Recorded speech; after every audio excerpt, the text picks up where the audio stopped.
I was called too poor to marry by my pregnant girlfriend. Now her baby daddy's unemployed and her father funds my dream.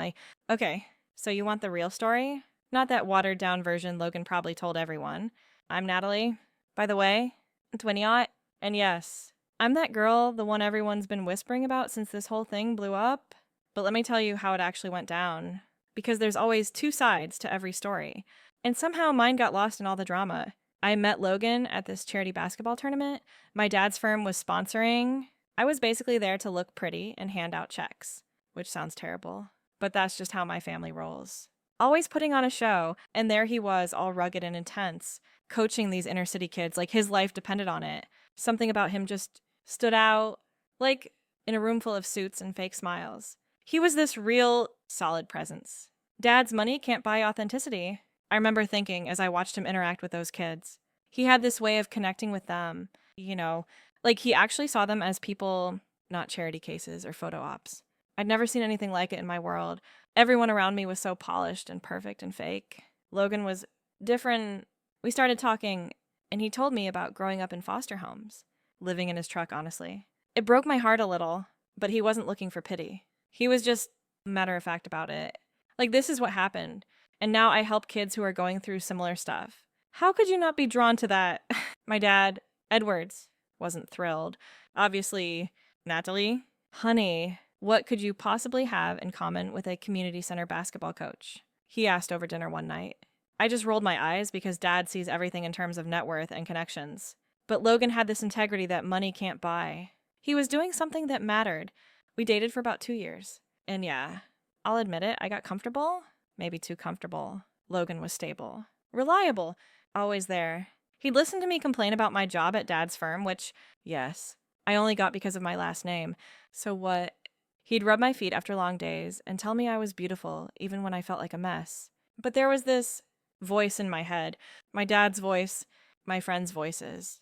Society's voice all whispering that I could do better. That Logan was sweet. But where was this going? A lifetime of scrimping by on a coach's salary, like living paycheck to paycheck. I'd never had to worry about money in my life. And honestly, the thought of starting now terrified me. Logan started talking about marriage. I could see it coming the way he'd get nervous around jewelry stores. How he'd ask what kind of rings I liked. I played along, showing him pictures of houses and neighborhoods I knew we could never afford. Part of me wanted to believe it could work.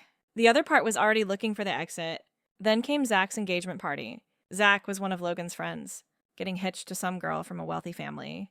The party was at this insane rooftop bar, downtown total, if you have to ask. You can't afford it situation. I was in my element. Mingling, networking, being the person everyone expected me to be. Logan looked so uncomfortable in his one nice suit. I tried to include him, but honestly, he was like a fish out of water. When he got a call about one of his kids having a meltdown, I was almost relieved for the break. That sounds awful. I know, but sometimes I needed space from his reality. Later, I was with some people from Dad's firm, and they started asking about Logan. When's Loverboy gonna pop the question? One of them asked, and everyone laughed. I should have defended him? I should have said something about how much I loved him. But instead, I said what I thought they wanted to hear. God, can you imagine, I said, lowering my voice, me married to Logan? Please. The words just kept coming. I called him a phase. A detour. I made jokes about his job, his clothes, his car. I even mentioned how his growing up in foster care made for good dinner party stories, like his trauma was just entertainment for my friends. I was awful. Absolutely awful. What I didn't know was that Logan was standing just around the corner, hearing every word. He didn't confront me. He just left, blocked my number, disappeared completely. I didn't understand what had happened at first. Why wasn't he answering my calls? Why did he leave the party without saying goodbye? Then it hit me, he must have heard me, and honestly, I panicked. Not because I felt guilty, okay? Maybe a little, but because I wasn't ready for things to be over. I liked having Logan in my life. He was comfortable, safe, and I wasn't prepared to lose that. So I did something stupid. Really stupid. I told him I was pregnant. I knew the timeline was off. I'd been in DC for a conference around the time conception would have happened, but I figured I could just say the doctors got the dates wrong. It happens, right? Women get wrong due dates all the time. When Logan finally agreed to meet me, I came prepared. I'd bought this leather journal and spent days writing fake entries about how much I loved him, how I wanted a future with him, how I imagined having kids together. I even made some pages look tear-stained. It was convincing as hell. Logan seemed to buy it at first. I could see the conflict in his eyes, the part of him that wanted to believe me, fighting against the part that remembered what I'd said at the party.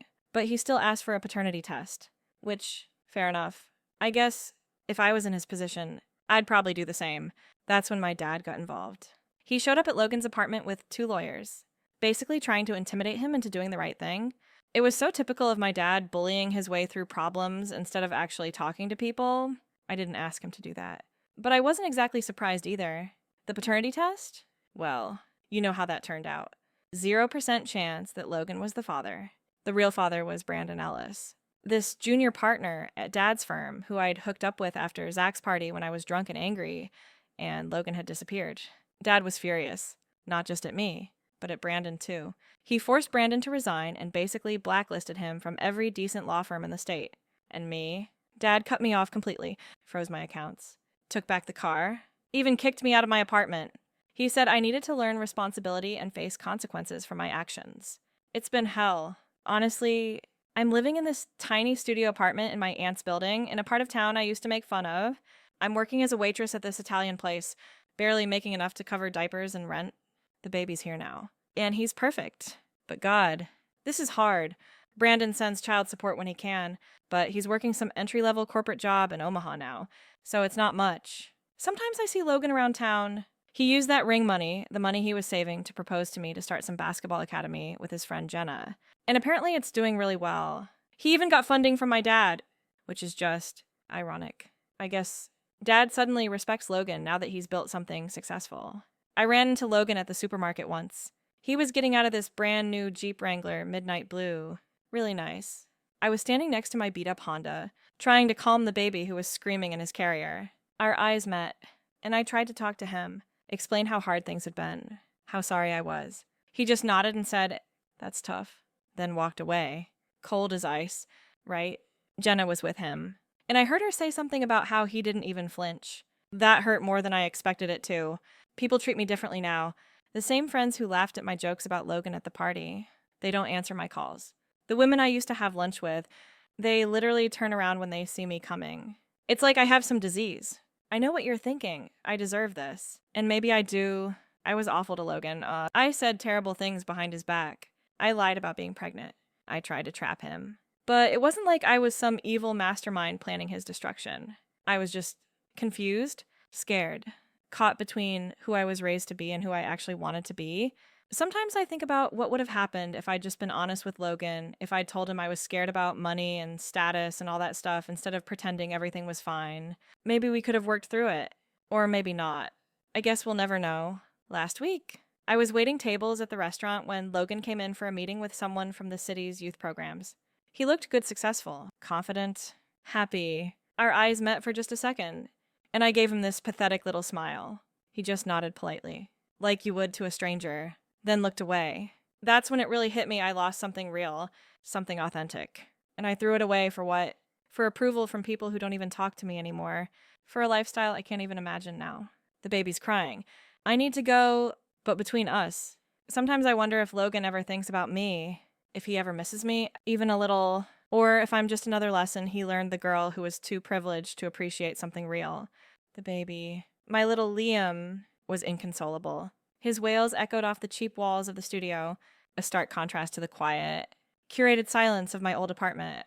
I picked him up, bouncing him gently, singing a lullaby my nanny used to sing to me, a woman who was now a distant memory, a victim of my dad's purge. Every aspect of my life felt like a ghost of what it was, and the only thing that felt real was the weight of Liam in my arms and the endless, aching exhaustion that night after Liam finally fell asleep.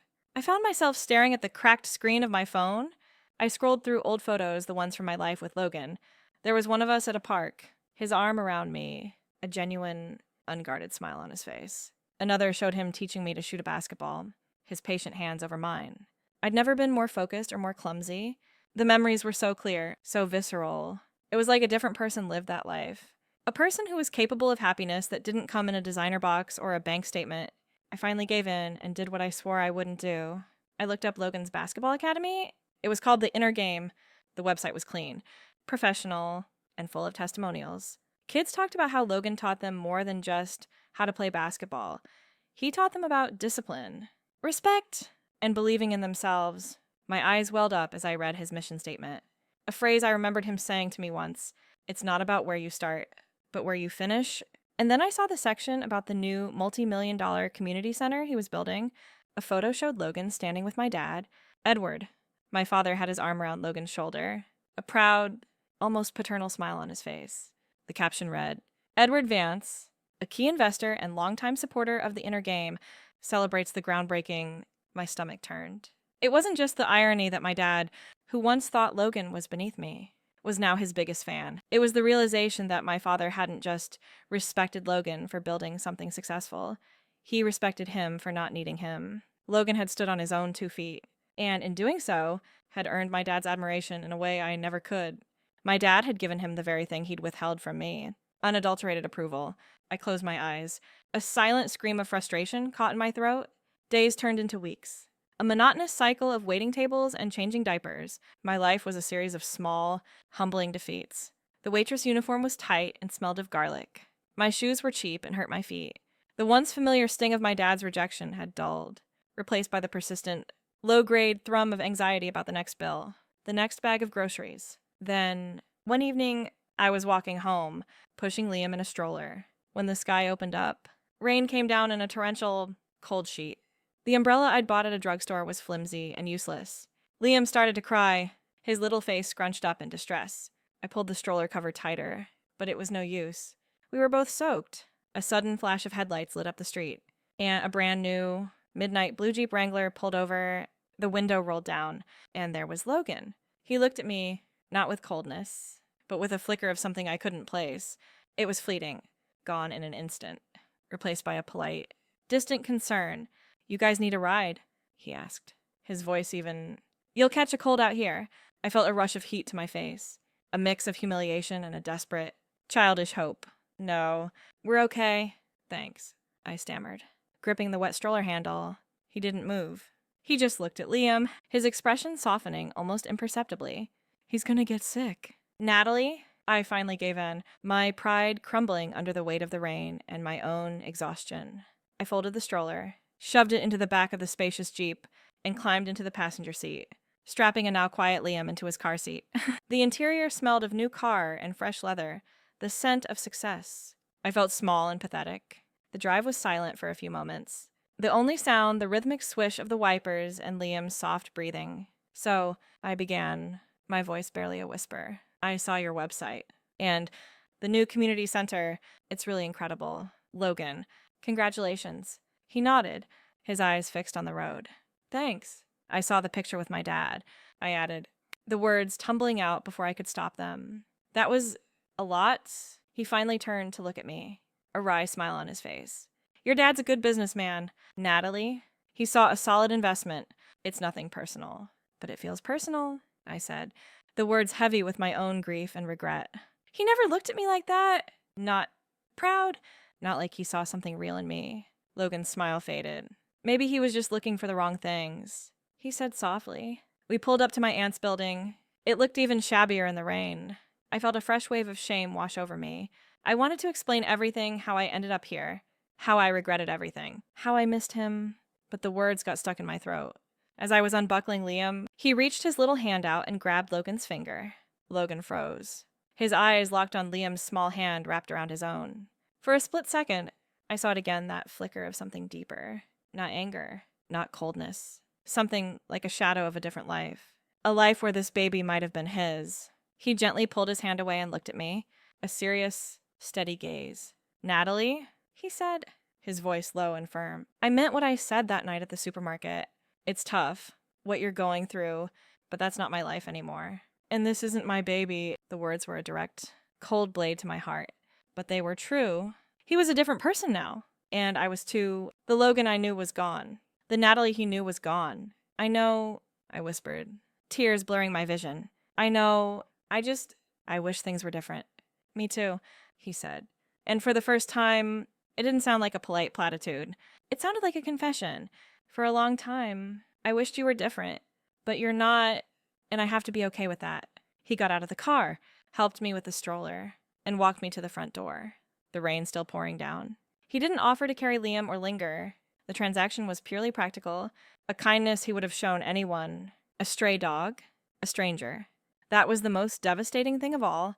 I was no longer special. Look, he said just before turning to leave, what your dad did with the funding. He's a good man, for all his flaws. He saw something in my work that was worth investing in.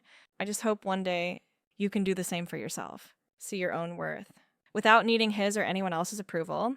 And with that, he was gone. I stood there, holding a sleeping Liam in my arms. The rain finally letting up. The streetlights cast long, shimmering reflections in the puddles.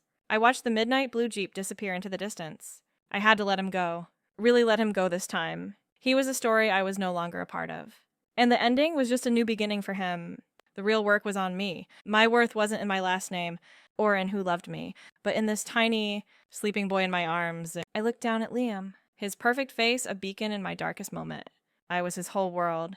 And for the first time in a long time, that felt like enough. I had to stop looking backward and start building something. Not for my dad, not for Logan, but for Liam. For us.